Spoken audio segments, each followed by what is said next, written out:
امام بخاری دی باندې مستقل باب را نقل کړي باب کلام المیت علی الجنازه ته چې دا کټ دی کور نه راوچته نو دا مړ خبره کوي کنه کوي د عقل تقاضا ده چې د کی روح نشته صاحب کې نشته حس او حرکت نه کوي نو د څه خبر نه دی لیکن د دوه جهان سردار جناب رسول الله مبارک فرمایي چې دا کټ د قبرستان ته راوړي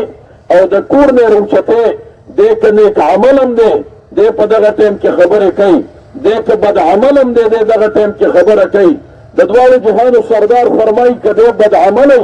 نو دے چکل ددا رشتدار ورشی او ددا کٹ را پورتا کئی نو دے ورطوئی چی ویلکم این تذهبون حلاک شیدہ تاسو ما چرتا وڑی ما دے خپل کور کی پریک دی محترم و عزیزانو او کدے نیک عملی نو دے وتفرمائی وی قدمونی ما تلوار باندے ارسوئی ما من ساروئی ددوال جہان سردار جناب رسول اللہ مبارک دا حدیث امام بخاری نقل کرے دے چھ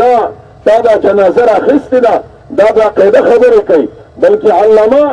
دا صاحب دا مرقات مولا علی قاری رحمہ اللہ دے درین جلد کی وضاحت کرے دے وثبت من الحدیث ان المیت یعلم دا خبره د احادیث و ذخیرین ثابت ده چې دا مړی ترا واخلي په کور کې نو دغه ټیم کې دته احساس او ادراک کیږي چې من یغسله چې دله غسل څوک ورکوي دله کفن څوک ورکوي دله دا کپړې څوک لرکوي دغه حالاتو باندې دی پوهېږي مولا علی قاري رحمه الله چې د احنافو د مسلک یو مضبوط محدث او شارح د مشکات تېر شوی دی نو محترمو عزیزانو دا د دوالو جهانو سردار فرمایي چې دا خاموش نصیحت کوونکی دی او رسول دا یو لوی حکیم او فیلسوف د دنیا تېر شوی د هغه د وخت او د زمانې حکمران چې کله وفات شه نو دی سر ته ودرېده ورته وایي د دنیا حکمران ته د دنیا نه چې کوم دی صاحب لاړې حکمرانۍ کې وفات شوې تا ډېر تقریرونه دا رعیت ته کړي دا د قوم ته کړي دي دا به د کابینټ اجلاسونو کې کړي دا به د شورا او پارلیمنټ کې کړي لیکن نن دې دا سمه تړلې ده خوله دې بنده ده سترګې دې پټې دي نن چې د حاضرینو ته ته کوم تقریر کې کوم وعظ او نصیحت ورته کې د ژوند او د زندګۍ تمام تقریرونه وعظونه او نصیحتونه هغه دې د دې موقع د وعظ او نصیحت ته چې کوم دی صاحب دا نه وررسېږي نو د دواړو جهانو سردار فرمایي دا خاموش نصیحت کوونکی دی چې ته دې مړي باندې چې کوم دی صاحب نظر واچې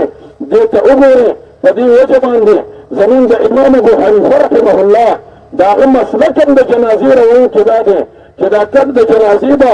مخکې را رواني دا خلک به شاته چې کوم دی صاحب را رواني امام شافعي صاحب وایي کټ به شاته خلک به مخکي وایي دا مړی د ده حیثیت د یو مجرم دی دا خلک رب العالمین ته جرګه کوي دنیا کې قاعده دا ده چې جرګه خلک وړاندې مجرم وروسته راولي لیکن امام ابو حنیفه رحمه الله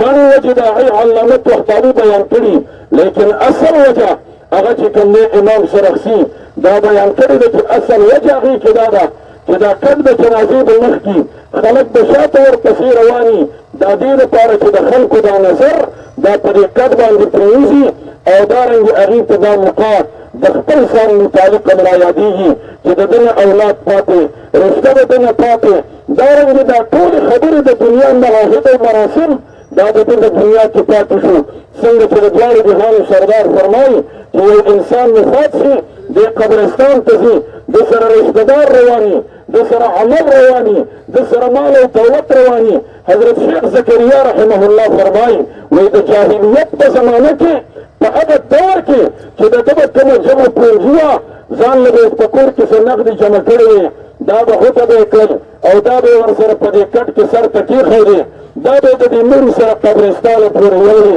واپس به یې چې څنګه کټ ووه نو هغه غوټه به یې چې کوم دی صاحب را واپس کړه نو د دواړو جهانو سردار فرمایي دا د هغه زمانې د حالاتو موافق چې ده سره مال هم نه هغه مال چې کور ته را واپس شه ده سره رشتهدار هم راغی هغه رشتهدار هم ترې واپس شو لیکن ده سره د ده عمل دا به چې کوم دی اوس پاتې کېږي دغلته